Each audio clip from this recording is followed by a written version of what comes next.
Okay, here we go. This is a combined circuit problem or a compound circuit or very complex circuit where you have a couple of resistors that are here in parallel, and then this one is in series to this parallel piece. So this gets a little more involved. This is a nice, pretty simple one though. Good way to start. We want to figure out the EMF, the electromotive force, which is basically the voltage, right? EMF is voltage. They're the same thing, the voltage. What does this equal? Of these three resistors. The way to solve these is always the same. Combine what you can and redraw the circuit. So what we want to do is we're going to combine these two things. They're both in parallel. We're going to combine them. What is the resistance of just this, of just the parallel piece? 1 over resistance in parallel, 1 over R1 plus 1 over R2. So 1 over Rp equals 1 over 4 ohms plus 1 over 12 ohms. Get rid of decimals, or sorry, get rid of fractions and go to decimals. So that would be a quarter of an ohm plus 0.083333333 ohms. And when you do that, you should find that Rep is equal to 3 ohms. That's not solving anything yet. That's not an answer. But now what you're going to do is you're going to redraw this. So you've got your battery down here. That's what we don't know. 1 resistor, 2 resistor. This is the 3 ohm resistor, the two that are parallel, and this one is 9 ohms. Okay. Well, now resistors in parallel, sorry, these two now in series. In series, R series is just R1 plus R2. They just add up that way. So the equivalent resistance here, the equivalent or total resistance the battery feels here is 3 ohms plus 9 ohms equals 12 ohms. So we could draw this one more time as one resistor of 12 ohms. We want to know what the EMF or the voltage is here. Well, we know that through this, the current here, little I, capital I, whichever, the current here is 4/10 of an amp. And in series, current is always the same. Current never changes in series. So if it was 4/10 of an amp here, the current over here is going to be 4/10 of an amp. So now determine the equivalent resistance of the three resistors. We've got that. That's 12 ohms. That we figured out. 12 ohms. All three resistors equal 12. What's the EMF of the battery? Using Ohm's law, you know what, I'm going to stick with this. Using Ohm's law, V equals IR. We want to know what the V is, the voltage. That's the EMF. The current is 4/10 of an amp. The resistance, the total resistance that the battery is experiencing is 12 ohms. So 4 times 12 is 48. 0.4 times 12 is 4.8 volts. The EMF is 4.8 volts.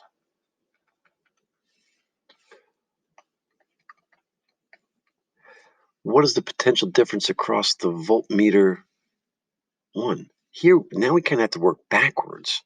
Now we kind of have to work backwards using Ohm's law all the way through.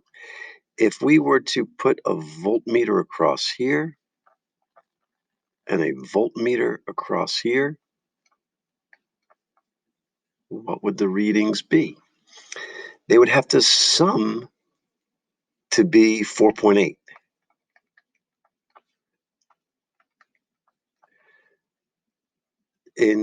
In series, voltage 1 plus voltage 2 equals the total voltage in series. So these two are going to sum to be 4.8.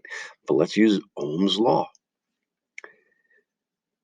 V equals IR. Let's go with since we're asked about R1, let's figure out the voltage over here.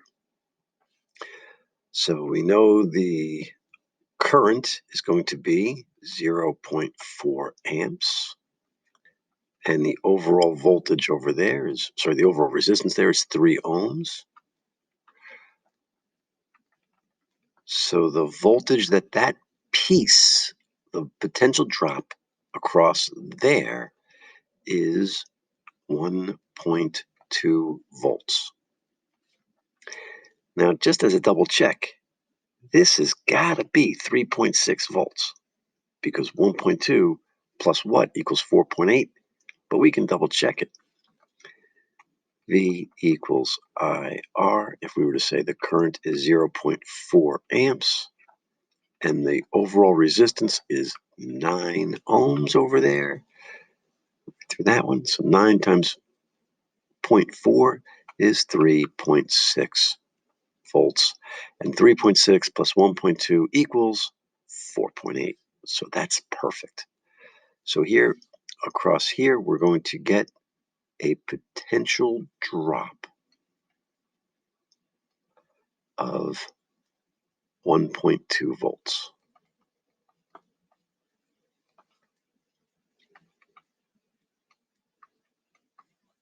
1.2 volts. And over here would be the same thing, 1.2 volts. Because in parallel,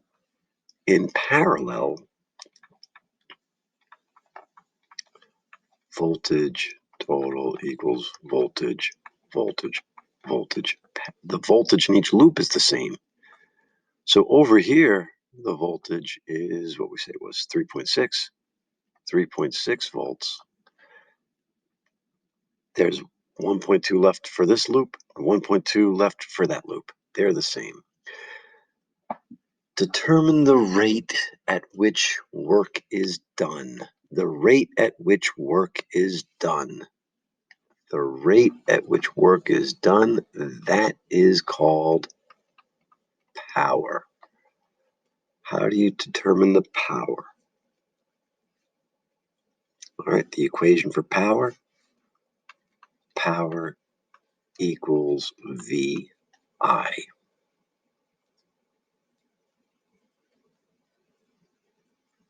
Pretty simple. Power is VI.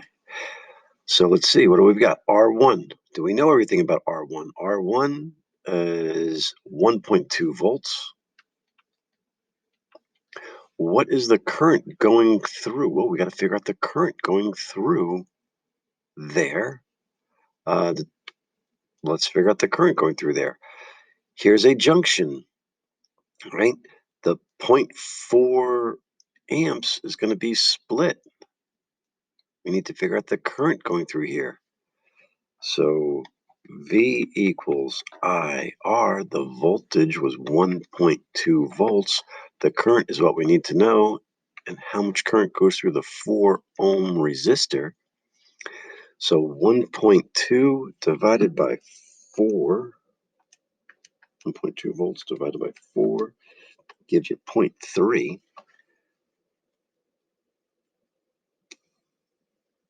0.3 amps. So now,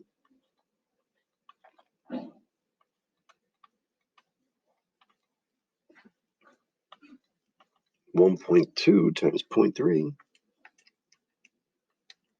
is 0.36 watts. 0.36 watts through this one.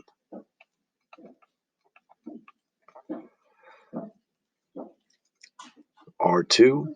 Well, 0.3 amps is going this way. This way must be 0.1 amps, right? If over there was 0.3 amps, down here has got to be 0.1 amps. Kirchhoff's rule, current must match up. We can double check that here. We can do a V equals IR right there. We better be coming up with 1.1. V equals IR. V, 1.2 volts, equals the current is what we don't know. And R is 12 ohms.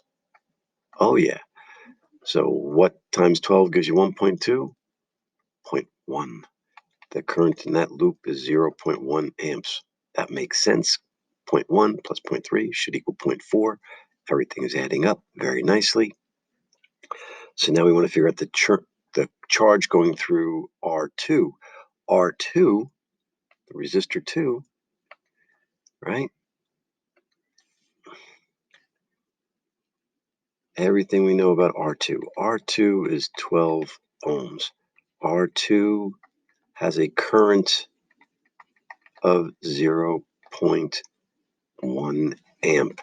R2 will have a voltage drop of 1.2 volts. All those things we need to know, but we need to know charge. Charge, that sounds like current. Current equals charge per unit time. So if the current is 0.1 amps equals delta Q, I'm running over, and the time for 1 minute would be 60 seconds. Delta Q equals 60 times 0.1, 6 coulombs.